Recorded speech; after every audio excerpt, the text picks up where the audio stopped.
Hello विद्यार्थी मित्रों, केम छो? આપણે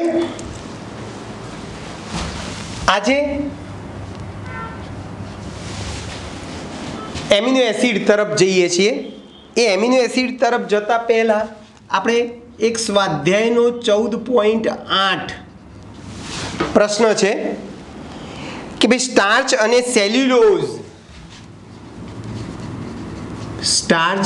સેલ્યુલોઝ વચ્ચે બંધારણીય તફાવત શું છે? તો ઓલરેડી આપણે ગઈ વખતે સ્ટાર્ચ અને સેલ્યુલોઝ ભણી ગયા, બરાબર છે કે ભાઈ આ સ્ટાર્ચ હોય તો સ્ટાર્ચમાં બે ભાગ હતા, એમાઇલોઝ અને એમાઇલો પેક્ટિન, બરાબર। ચલો, આમાં C1OC4 ગ્લાયકોસિડિક સાંકળ હતી, જ્યારે એમાઇલોપેક્ટિનમાં C1OC4 ઉપરાંત શાખીય C1OC6 ગ્લાયકોસિડિક સાંકળ છે। અને આ બધા કયા અણુથી જોડાયા? બધા આલ્ફા ડી ગ્લુકોઝ થી જોડાયેલા છે। એટલે આ સ્ટાર્ચ જે છે એ આલ્ફા ડી ગ્લુકોઝ ની રેખીય અને શાખીય શૃંખલા છે, જ્યારે સેલ્યુલોઝમાં ભાઈ શું છે? એ બીટા ડી ગ્લુકોઝની બિનશાખીય અથવા રેખીય શૃંખલા છે,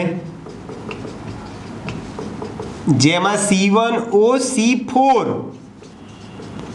ગ્લાયકોસિડિક સાંકળ હોય છે। એટલે બંને વચ્ચે બંધારણીય તફાવતમાં યાદ રાખજો કે આમાં આલ્ફા ડી ગ્લુકોઝના અણુઓ ભેગા થયેલા છે, આમાં બીટા ડી ગ્લુકોઝના અણુઓ ભેગા થયા છે। આમાં માત્ર C1OC4 થી જોડાય છે, બિનશાખીય છે, જ્યારે આમાં C1OC4 જેવી બિનશાખીય ઉપરાંત C1OC6 જેવી શાખીય ગ્લાયકોસિડિક સાંકળ તમને જોવા મળે છે, બરાબર છે દોસ્તો? તો આ આપણું સ્ટાર્ચ અને સેલ્યુલોઝ બંને વચ્ચે બંધારણીય તફાવતની વાત કરી। હવે આપણે આજે પ્રોટીનની વાત કરવાની છે।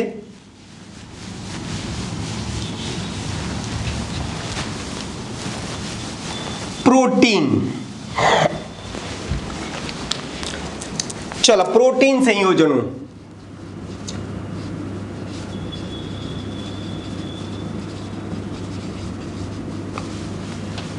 બરાબર છે? પ્રોટીન સંયોજનો આમ લખીએ ટી।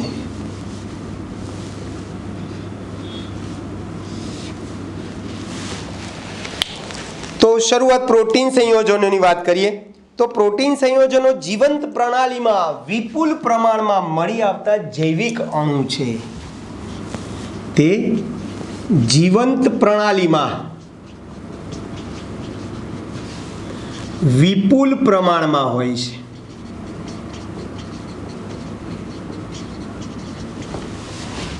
બરાબર? જીવન પ્રણાલીમાં વિપુલ પ્રમાણમાં મળી આવતો આ જૈવિક અણુ છે। ચલો, એના મુખ્ય સ્ત્રોત, પ્રોટીનના સ્ત્રોત એ આપણે ક્યાંથી મળે? તો દરેક જગ્યાએથી લગભગ મળતા હોય છે। દૂધ,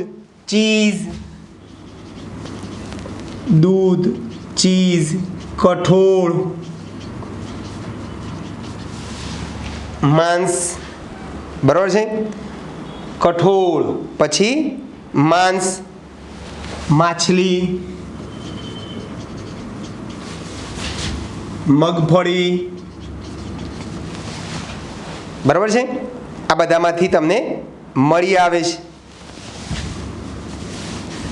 એના સ્ત્રોત આ બધા છે.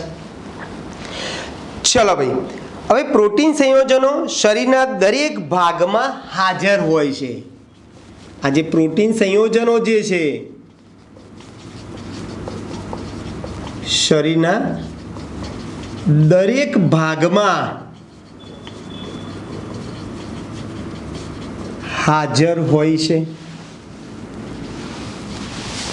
દરેક ભાગમાં હાજર હોય છે તથા જીવનના બંધારણ અને કાર્યોનો મૂળભૂત આધાર બનાવે છે. એટલે ટૂંકમાં જીવન જે આપણું જે શરીરનું જે બંધારણ જે છે, બંધારણમાં પણ એ મહત્વનો શું કરે છે ભાઈ, ભાગ ભજવે છે. શરીરની વૃદ્ધિ અને નિભાવ માટે પણ પ્રોટીન સંયોજનો જરૂરી છે. શરીરની વૃદ્ધિ અને નિભાવ માટે આ બધી વસ્તુઓ જરૂરી છે. નિભાવ માટે પ્રોટીન જરૂરી છે. પ્રોટીન સંયોજનો જરૂરી છે. ચલો, બધા પ્રોટીન સંયોજનો આલ્ફા એમિનો સંયોજનોના પોલીમર છે. બધા જ પ્રોટીન એ આલ્ફા એમિનો એસિડના શું છે ભાઈ, પોલીમર છે.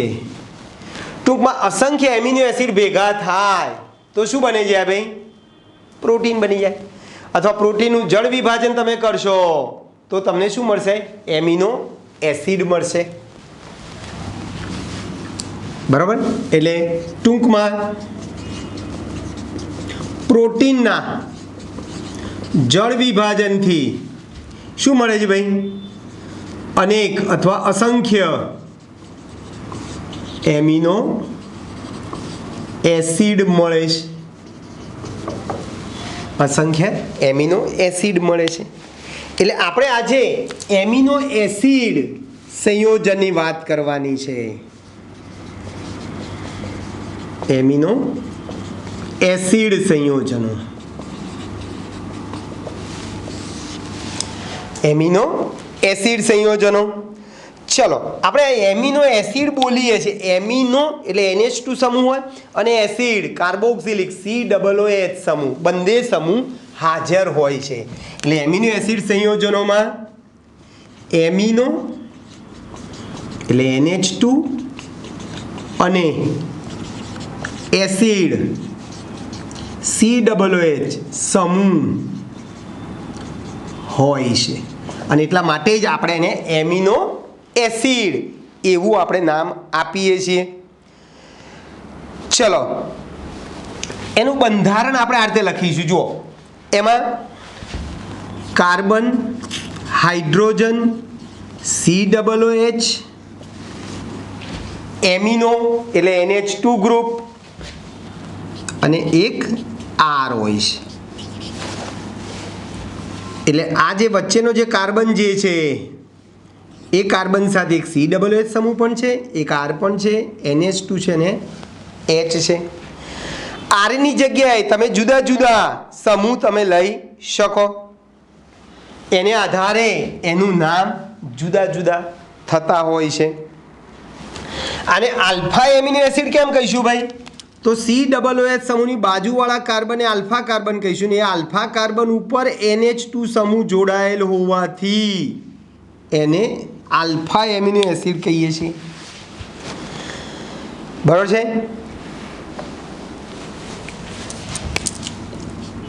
R તરીકે H કે અન્ય ક્રિયાશીલ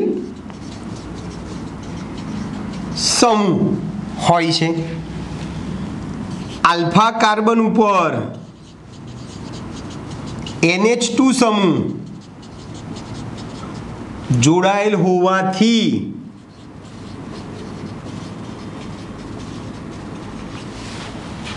તેમને બધા જ આલ્ફા એમિનો એસિડને આપણે આલ્ફા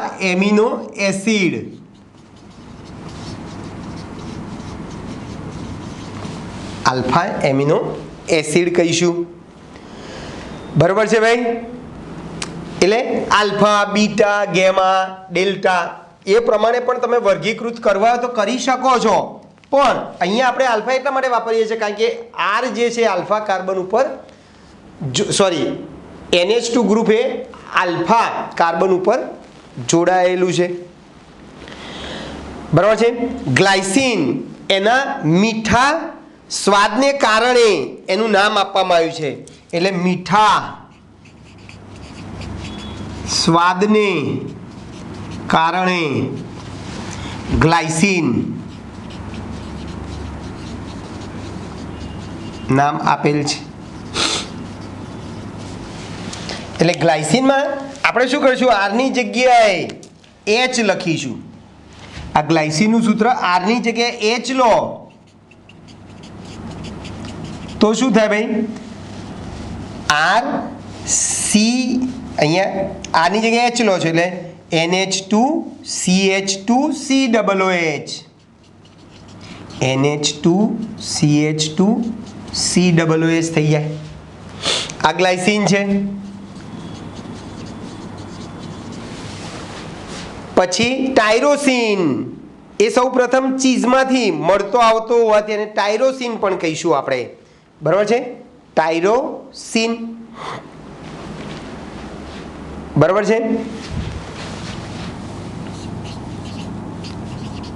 ટાયરોસિન એ સૌ પ્રથમ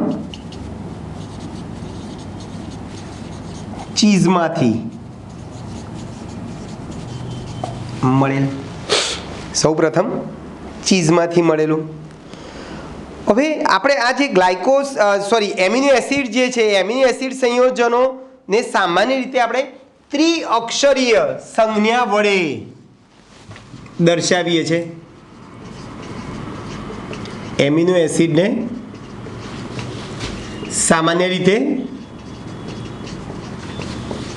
ત્રિઅક્ષરીય અથવા એક જ અક્ષરમાં ત્રિઅક્ષરીય અથવા ક્યારેક એક અક્ષરીય સંયોજન એક અક્ષરીય સંજ્ઞાનો ઉપયોગ કરીએ છીએ. ક્યારેક એક અક્ષરીય સંજ્ઞાનો ઉપયોગ કરીએ છીએ દર્શાવવા માટે. એમિનો એસિડને દર્શાવવા માટે આપણે ત્રિઅક્ષરીય સંજ્ઞાનો ઉપયોગ કરીએ છીએ. દાખલા તરીકે હમણાં જ કીધું આપણે ગ્લાયસીન જે છે એને GLY ત્રિઅક્ષરીય સંજ્ઞાથી આપણે ઓળખીએ છીએ. GLY કેપિટલ G અથવા એને ખાલી G થી ઓળખીએ છીએ, બરાબર છે. ગ્લાયસીન છે. પછી બીજું LA9 છે, LA9 છે, ALA બરાબર છે. એમાં R બરાબર CH3 લઈશું. R બરાબર શું લઈશું ભાઈ, CH3 લઈશું, બરાબર છે. પછી વેલિન, વેલિનને VAL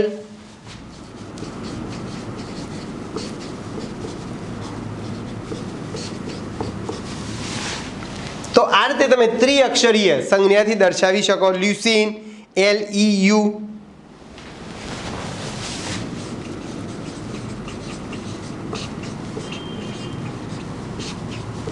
તો આ રીતે જુદા જુદા એમિનો એસિડને તમે આ રીતે ત્રિઅક્ષરીય નામથી બતાવી શકો છો, બરાબર છે ભાઈ. તો આવશ્યક એમિનો એસિડ અને બિન આવશ્યક એમિનો એસિડ કોને કહેવાય એનું વર્ગીકરણ કેવી રીતે તમે કરી શકો એની આપણે વાત કરતા પહેલા એમિનો એસિડ સંયોજનોનું આપણે વર્ગીકરણ કરીએ.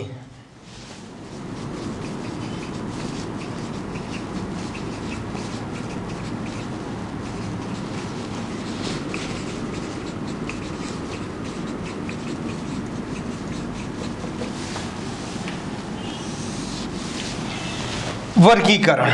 ચલો, વર્ગીકરણ કોને આધારે કરીશું? તો બે રીતે કરવાનું છે ભાઈ. એક તો આ જે એમિનો એસિડમાં આ જે NH2 સમૂહ અને COOH સમૂહની સંખ્યાને આધારે એક તો એનું વર્ગીકરણ કરીશું. કેવી રીતે ભાઈ? તો કે ભાઈ NH2 અને COOH સમૂહની સંખ્યાને આધારે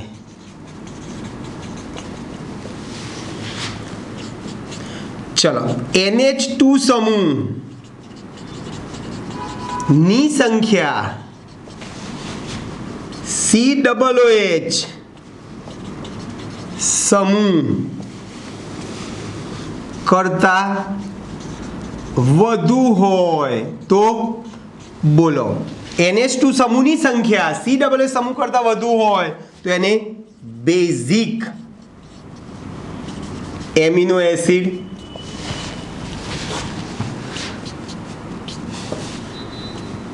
COOH સમૂહની સંખ્યા NH2 સમૂહ કરતા વધુ હોય તો એને એસિડિક એમિનો એસિડ, અને બંનેની સંખ્યા NH2 અને COOH સમૂહની સંખ્યા સમાન હોય તો તટસ્થ એમિનો એસિડ કહીશું. તો એક તો કોને આધારે આપણે વર્ગીકરણ કર્યું ભાઈ? NH2 અને COOH સમૂહની સંખ્યાને આધારે વર્ગીકરણ કર્યું કે ભાઈ NH2 ની સંખ્યા વધુ તો બેઝિક એમિનો એસિડ, COOH સમૂહની સંખ્યા વધારે તો એને એસિડિક એમિનો એસિડ, અને બંનેની સંખ્યા સરખી હોય તેને તટસ્થ એમિનો એસિડ આપણે કહીએ છીએ. ચલો હવે આપણે બીજી રીતે આવશ્યક અને બિન આવશ્યક એમિનો એસિડ કોને કહેવાય એ રીતે આપણે વર્ગીકરણ કરીએ.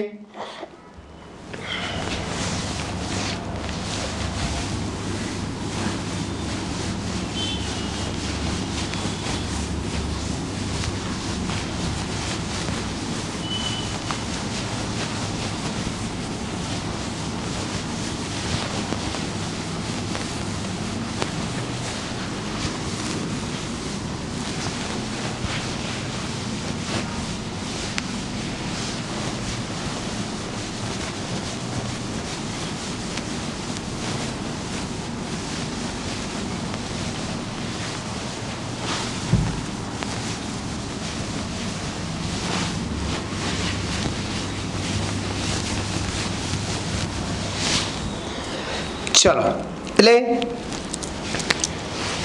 સ્વાધ્યાયનો 14.11 પ્રશ્ન આવો છે, આવશ્યક એમિનો એસિડ અને બિન આવશ્યક એમિનો એસિડ કોને કહેવાય? આવશ્યક એમિનો એસિડ અને બિન આવશ્યક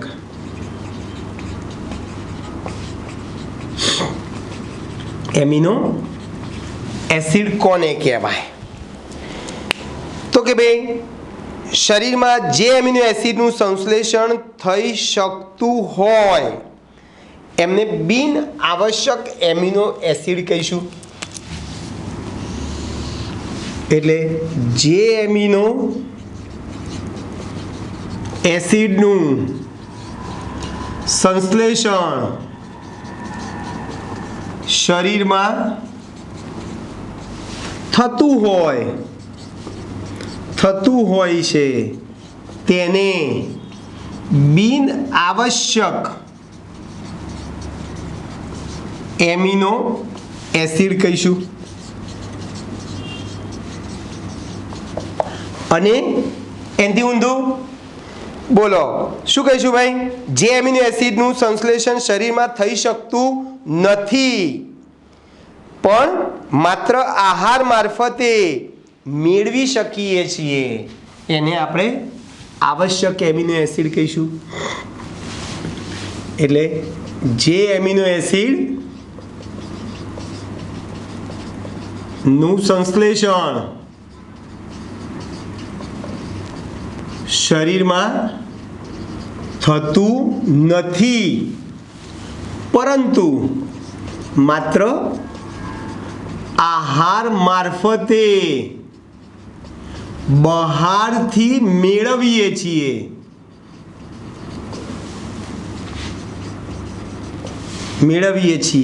તેને શું કહીશું ભાઈ? આવશ્યક એમિનો એસિડ કહીશું.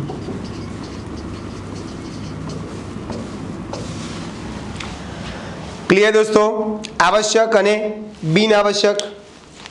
તમારે ઉદાહરણ આપવા હોય તો ઉદાહરણ પણ તમે આપી શકો છો કે આવશ્યક એમિનો એસિડમાં લ્યુસીન, લાઇસિન,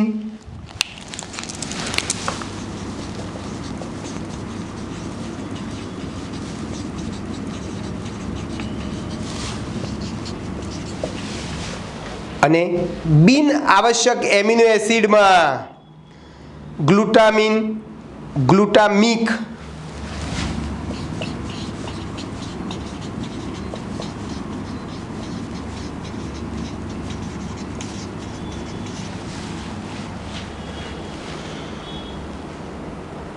બરાબર છે ભાઈ? તો તમે આ રીતે વર્ગીકરણ કરી શકો છો. NH2 અને COO સમૂહની સંખ્યાને આધારે પણ વર્ગીકરણ કરી શકો, અથવા તો બીજી રીતે વર્ગીકરણ કરવું હોય તો આવશ્યક અને બિન આવશ્યક એમિનો એસિડ તરીકે એનું વર્ગીકરણ કરી શકો છો ભાઈ. આવશ્યકમાં એનું સંશ્લેષણ શરીરમાં થાય નહીં, બહારથી આપણે ખોરાક મારફતે લઈએ છીએ, અને બિન આવશ્યક એમિનો એસિડનું સંશ્લેષણ ખોરાક મારફતે શરીરમાં આપણને થતું હોય છે. એટલે બિન આવશ્યક એમિનો એસિડનું સંશ્લેષણ શરીરમાં થાય છે અને આવશ્યક આપણે બહારથી ખોરાક મારફતે મેળવીએ છીએ. હવે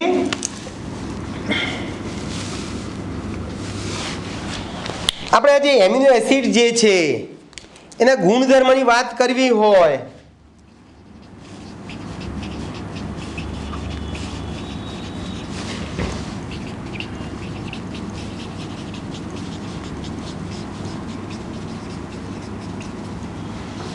ગુણધર્મો, ચલો તો પહેલા તો એમિનો એસિડ સંયોજનો સામાન્ય રીતે કેવા હોય ભાઈ? તે રંગવિહીન, બરાબર છે, સ્ફટિકમય, તે રંગવિહીન અને સ્ફટિકમય ઘન પદાર્થ છે. બરાબર, ઘન છે, પાણીમાં દ્રાવ્ય છે, પાણીમાં દ્રાવ્ય હોય છે, તેમના ગલન બિંદુ ઊંચા હોય છે. ગલન બિંદુ કેવા હોય ભાઈ? ઊંચા હોય છે. તેઓ સાદા એમાઇન કે કાર્બોક્સિલિક એસિડ તરીકે વર્તવાને બદલે ક્ષાર તરીકે વર્તે છે. તે ક્ષાર તરીકે વર્તે છે. કોઈ કે કેમ સાહેબ ક્ષાર તરીકે વર્ત્યો? તો કે ભાઈ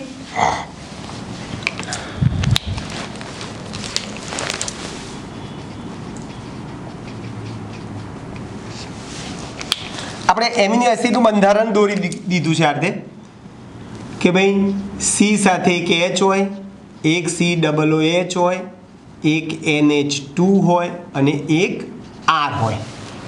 હવે આ એકચ્યુઅલી આપણે કીધું એ પ્રમાણે કે ભાઈ આની અંદર COOH સમૂહ સાદા કાર્બોક્સિલિક એસિડ તરીકે પણ વર્તતા નથી અને સાદા એમાઇન તરીકે પણ વર્તતા નથી, પણ ક્ષાર તરીકે વર્તે છે. કેમ ભાઈ?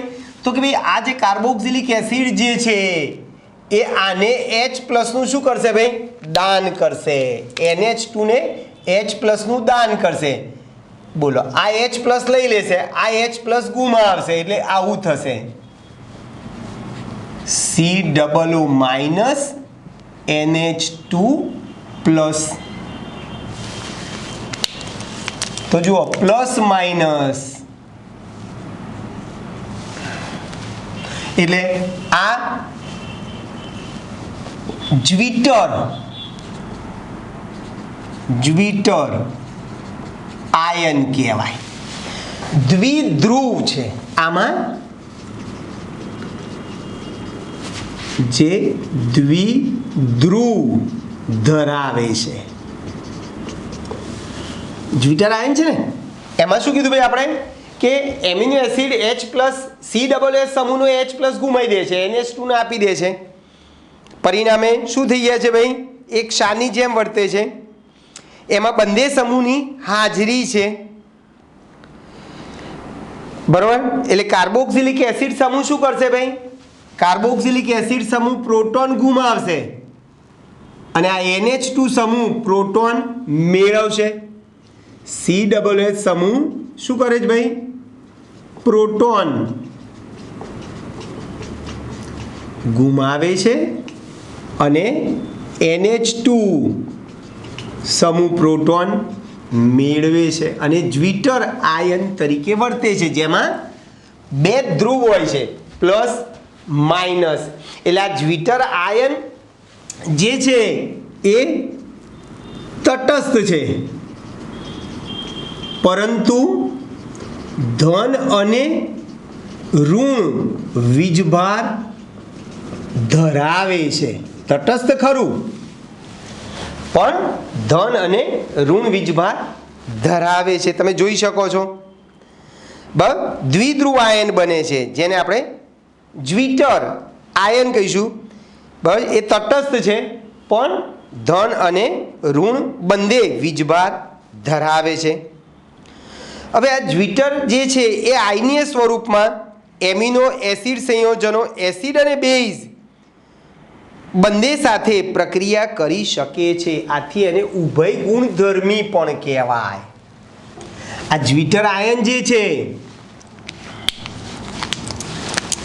એ આયનીય સ્વરૂપે હોવાથી તે એસિડ અને બેઝ બંને સાથે પ્રક્રિયા કરી શકે છે. આથી તેને ઉભય ગુણધર્મી પણ કહેવું હોય તો તમે કહી શકો. બરાબર યાદ રાખજો ભાઈ. એટલે જ્વિટર આયનીય સ્વરૂપમાં એસિડ અને બેઝ સંયોજનો સાથે પ્રક્રિયા કરે છે અને પરિણામે તે ઉભય ગુણધર્મી વર્તણૂક દર્શાવે છે, એમ પણ કહી શકો.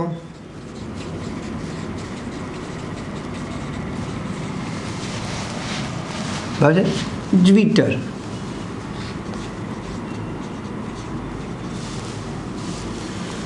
બરાબર છે. એટલે તમને આવો સ્વાધ્યાયમાં બી આ પ્રશ્ન પૂછાયેલો છે.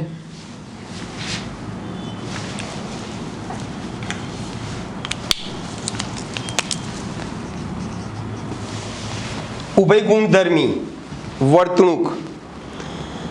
બરાબર છે. સ્વાધ્યાયનો 14.16મો પ્રશ્ન છે કે એમિનો એસિડ એ કેમ ઉભય ગુણધર્મી વર્તણૂક દર્શાવે છે? એમિનો એસિડ શા માટે ઉભય ગુણધર્મી વર્તણૂક દર્શાવે છે? તો ભાઈ એમિનો એસિડમાં હકીકતમાં એ ક્ષાર તરીકે વર્તે છે, જેમાં ધન અને ઋણ વીજભાર હોય છે, પ્લસ માઇનસ વીજભાર હોય છે. પ્લસ માઇનસ દ્વિધ્રુવોને કારણે એ એસિડ સાથે બી પ્રક્રિયા કરે છે, બેઝ સાથે પણ પ્રક્રિયા કરે છે, બંને સાથે પ્રક્રિયા કરી શકે છે. આથી એને આપણે ઉભય ગુણધર્મી કહીએ છીએ. પછી આ જે ગ્લાયસિન જે છે, ગ્લાયસિનમાં R બરાબર આપણે H લઈએ છીએ, R બરાબર H લઈએ છીએ.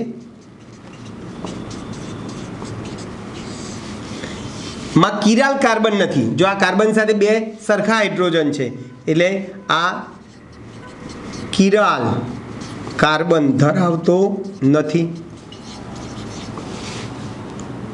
કિરાલ કાર્બન નથી. આથી તે પ્રકાશ ક્રિયાશીલ નથી. એટલે ગ્લાયસિન સિવાયના, ટૂંકમાં ગ્લાયસિન સિવાયના બધા જ એમિનો એસિડ એ કેવા છે ભાઈ? પ્રકાશ ક્રિયાશીલ છે. ગ્લાયસિન સિવાયના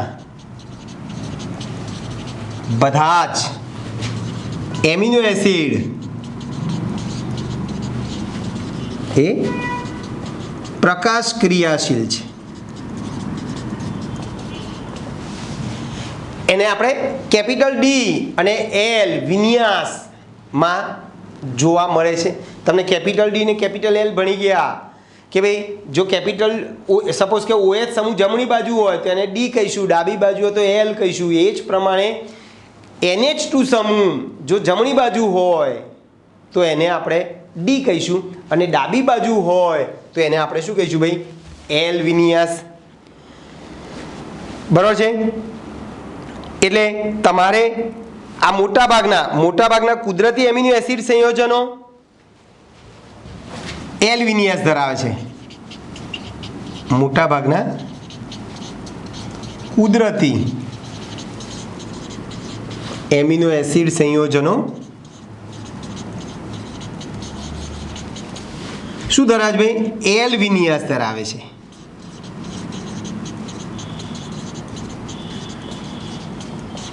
એલનો અર્થ ખબર છે ને? ડાબી બાજુએ NH2 સમૂહ હોય. આ રીતે NH2 HRCOOH અથવા અહીંયા ઉપર R લખો, નીચે H લખો, કઈ ફરક પડતો નથી. એટલે આ બીજા નંબરના કાર્બન ઉપર OH ડાબી બાજુ જોડાયેલ હોવાથી એને આપણે શું કહીશું ભાઈ? એલ વિન્યાસ કહીશું.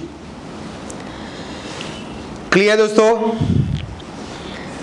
ઓકે, ચાલો પછી આવે છે તમારે પ્રોટીન સંયોજનોનું આપણે બંધારણ જોઈએ.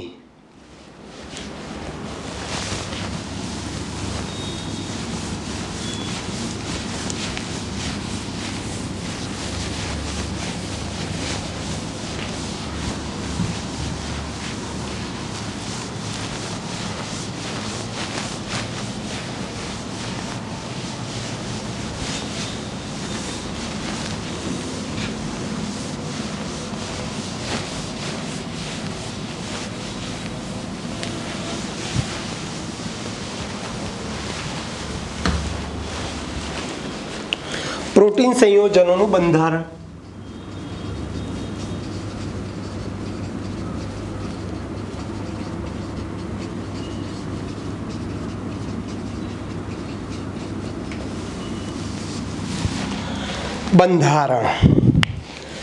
હવે એકચ્યુઅલી પ્રોટીન સંયોજનો આપણે અગાઉ કીધું એ પ્રમાણે પ્રોટીન સંયોજનો એ આલ્ફા એમિનો એસિડ સંયોજનોના પોલિમર સંયોજન છે.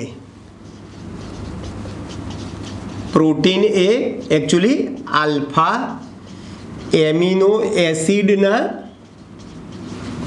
શું છે ભાઈ? પોલિમર છે. બરાબર? ટૂંકમાં આપણે કીધું અગાઉ કે ભાઈ અસંખ્ય એમિનો એસિડ ભેગા થશે તો પ્રોટીન બનશે અને પ્રોટીનનું જળ વિભાજન કરશો તો પાછા અસંખ્ય એમિનો એસિડ બનશે. એટલે પ્રોટીન જે છે એ આલ્ફા એમિનો એસિડનો પોલિમર છે એમ કહી શકો. હવે આ જે એમિનો એસિડ જે છે એ એકબીજા સાથે પેપ્ટાઇડ બંધ અથવા તો પેપ્ટાઇડ સાંકળ દ્વારા જોડાય છે. એમિનો એસિડ અથવા તો આ રીતે લખીએ, અનેક એમિનો એસિડો એકબીજા સાથે પેપ્ટાઇડ બંધ અથવા પેપ્ટાઇડ સાંકળ દ્વારા જોડાઈને શું બનાવે છે ભાઈ? પ્રોટીન બનાવે છે.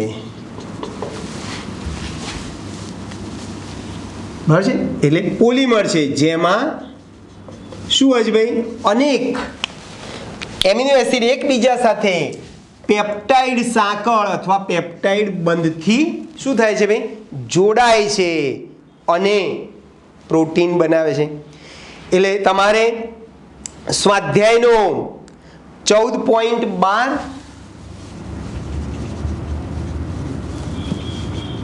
પહેલો મુદ્દો છે, પેપ્ટાઇડ સાંકળ અથવા તો પેપ્ટાઇડ બંધ કોને કહેવાય. બરાબર, એટલે પેપ્ટાઇડ બંધ એ શું છે, હકીકતમાં બે એમિનો એસિડને સાંકળતો બંધ છે જેની અંદર શું હવે CONH, એટલે પેપ્ટાઇડ બંધ જે છે COOH સમૂહ અને NH2 વચ્ચે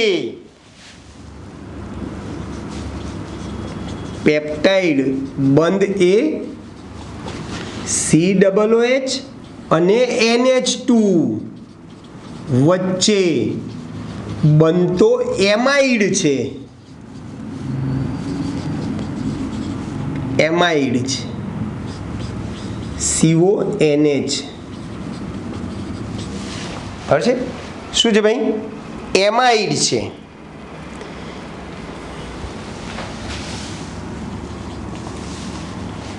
બતાવું છું હમણાં ચિત્ર દોરીને તમને. બરોબર ભાઈ,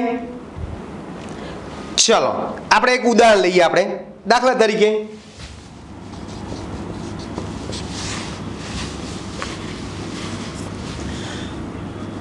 બે એમિનો એસિડ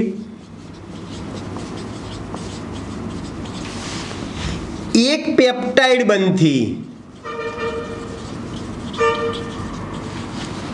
જોડાઈને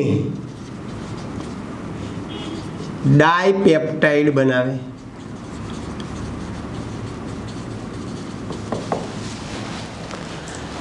બરાબર છે ભાઈ, શું કીધું, બે એમિનો એસિડ એકબીજા સાથે જોડાય તો શું બનશે ભાઈ, ડાયપેપ્ટાઇડ બને. ચલો, ત્રણ એમિનો એસિડ બે પેપ્ટાઇડ બંધથી જોડાઈને ટ્રાયપેપ્ટાઇડ બનાવે. ચાર એમિનો એસિડ ત્રણ પેપ્ટાઇડ બંધથી જોડાઈને ટેટ્રાપેપ્ટાઇડ બનાવે. બરોબર છે ભાઈ, તમે આ જ રીતે 10 કરતાં વધારે એમિનો એસિડ હોય તો એને પોલીપેપ્ટાઇડ કહેવાય. 10 કરતાં વધુ એમિનો એસિડ શું થશે ભાઈ, એક ટૂંકમાં જેટલા તમે એમિનો એસિડ લો છો એના કરતાં એક સંખ્યા ઓછી પેપ્ટાઇડ બંધની હોય, એટલે 10 કરતાં વધુ એમિનો એસિડ ભેગા થાય તો પોલીપેપ્ટાઇડ બને, પોલીપેપ્ટાઇડ બની જાય. એટલે જેનું આણ્વીય દળ 10,000 કરતાં વધુ હોય, જેનું આણ્વીય દળ 10,000 U કરતાં વધુ હોય તેવા પોલીપેપ્ટાઇડ ને પ્રોટીન કહીશું. શું કહીશું ભાઈ, પ્રોટીન કહીશું. ક્લિયર? એટલે બે એમિનો એસિડ ભેગા થાય તો ડાયપેપ્ટાઇડ, ત્રણ એમિનો એસિડ ભેગા થાય ટ્રાયપેપ્ટાઇડ, ચાર એમિનો એસિડ ભેગા થાય ટેટ્રાપેપ્ટાઇડ બને. અને એમાં સંખ્યા ઓછી હોય, યાદ રાખજો. ચલો દાખલા તરીકે આપણે ગ્લાયસીન, જો હું ગ્લાયસીનનું સૂત્ર લખું છું NH2CH2COOH. આ એક ગ્લાયસીન છે અને બીજું એલેનાઇનમાં શું કરશું ભાઈ, આ એક H ની જગ્યાએ CH3 જોડાય એટલે અહીંયા R બરાબર શું લઈશું ભાઈ CH3 ગ્લાયસીનમાં R બરાબર H લેવાનો આપણે જે બંધારણ જે દોર્યું એમિનો એસિડનું બંધારણ R CH NH2COOH આની અંદર R બરાબર H લઉં તો ગ્લાયસીન થશે R બરાબર હું CH3 લઉં તો શું થશે ભાઈ LA હવે આ બે અણુ ભેગા થશે અને પાણીનું વિલોપન થાય પાણી દૂર થાય ક્યાંથી દૂર થશે અહીંયાથી OH અને અહીંયાથી H દૂર થયું બાકીનું એમનું એમ લખી નાખો જો NH2 CH2 CONH CONH CH3 ઉપર CH3 લખો કે નીચે લખો બધું એકનું એક જ છે આ થઈ ગયો તમારો ડાયપેપ્ટાઇડ બરાબર છે આનું નામ થઈ ગયું ભાઈ ડાયપેપ્ટાઇડ થઈ ગયું આનું નામ આપણે આપવું હોય તો ગ્લાયસિલ એલેનાઇન ગ્લાયસિલ બીજું નામ એમની એમ જ રાખવાનું એલેનાઇન ગ્લાયસિલ એલેનાઇન એને આપણે ત્રિઅક્ષરીયમાં લખવું હોય તો ગ્લાયસિલ માટે GLY એલેનાઇન માટે ALA તો આ ડાયપેપ્ટાઇડ થઈ ગયું બરાબર છે ભાઈ આ રીતે તમે ડાયપેપ્ટાઇડ ટ્રાયપેપ્ટાઇડ પોલીપેપ્ટાઇડ બનાવો તો બનાવી શકો છો તો બે એમિનો એસિડ આ એક પેપ્ટાઇડ બંધથી જોડાઈ ગયો આ જે છે ને CONH સમૂહ આને પેપ્ટાઇડ બંધ અથવા તો પેપ્ટાઇડ સાંકળ કહીશું પેપ્ટાઇડ બંધ અથવા પેપ્ટાઇડ સાંકળ કહીશું હવે આપણે પ્રોટીન સંયોજનનું આપણે વર્ગીકરણ કરવું છે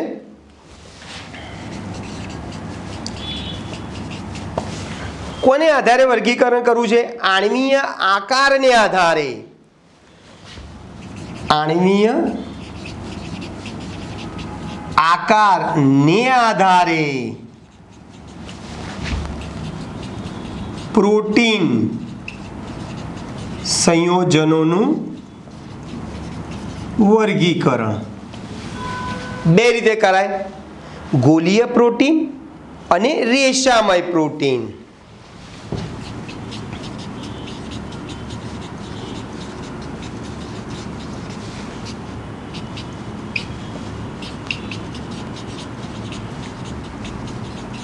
કોને આધારે ભાઈ આણ્વીય આકારને આધારે આપણે પ્રોટીન સંયોજનોનું વર્ગીકરણ બે રીતે કરીશું રેશામય પ્રોટીન અને ગોલીય પ્રોટીન એમાં આપણે શરૂઆત કરીએ એક રેશામય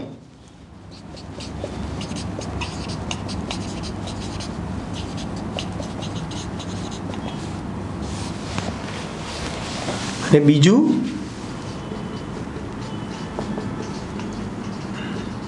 ગોલીય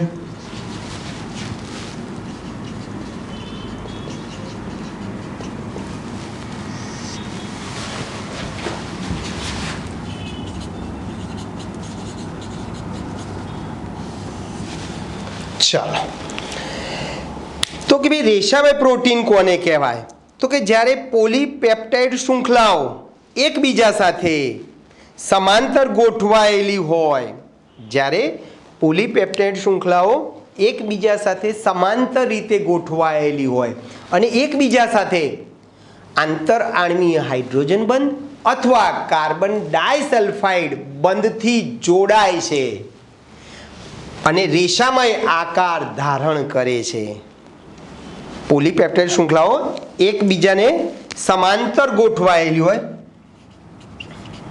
જેમાં પોલીપેપ્ટાઇડ શૃંખલાઓ બરાબર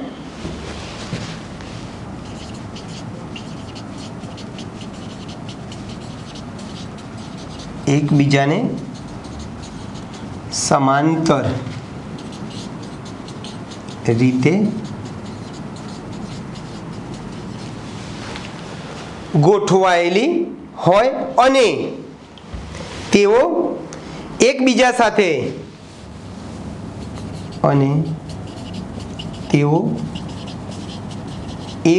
સાથે H બંધ અથવા કાર્બન ડાયસલ્ફાઇડ બંધથી જોડાયેલ હોય ત્યારે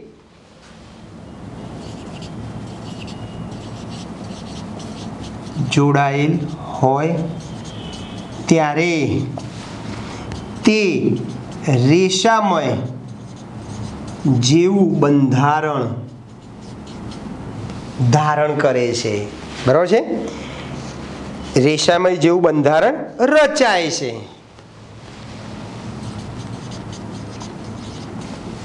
જેને આપણે શું કહીશું ભાઈ? રેશામય પ્રોટીન કહીશું. બરાબર છે?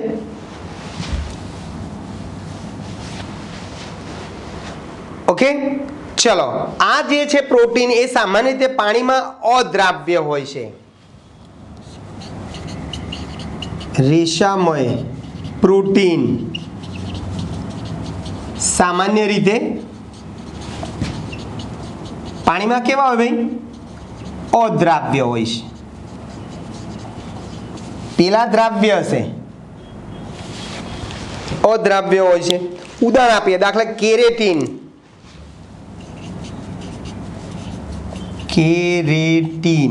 શેમાં હોય ભાઈ કેરેટીન? વાળ, ઊન,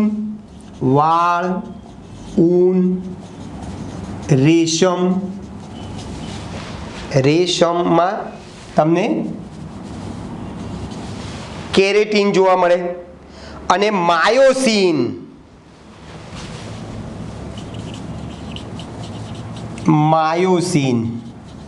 એ સ્નાયુમાં હોય.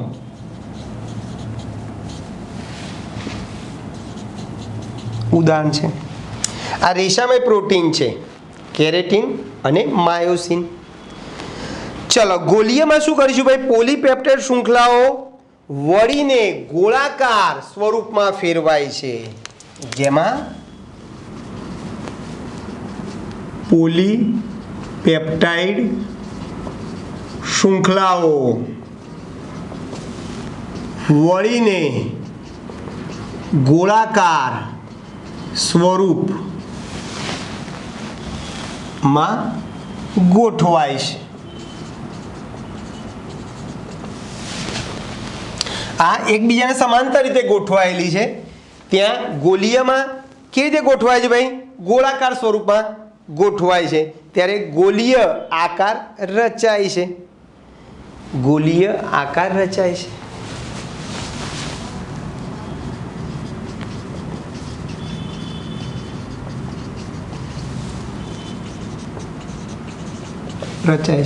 ચલો, તેઓ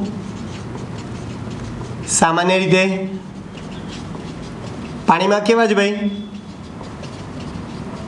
દ્રાવ્ય હોય છે. ઉદાહરણમાં ઇન્સ્યુલિન અને આલ્બ્યુમિન.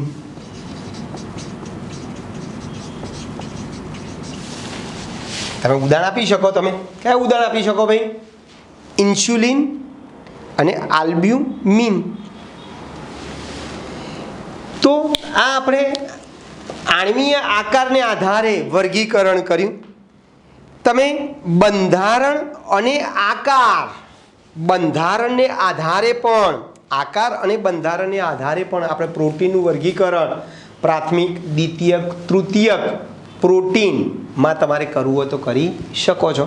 એની ચર્ચા આપણે આવતા લેક્ચરમાં કરીશું. ઓકે દોસ્તો, તો અહીં સુધી આપણે રાખીએ છીએ. બાકીનું નેક્સ્ટ ટાઈમ. ઓકે, મળીએ. બાય.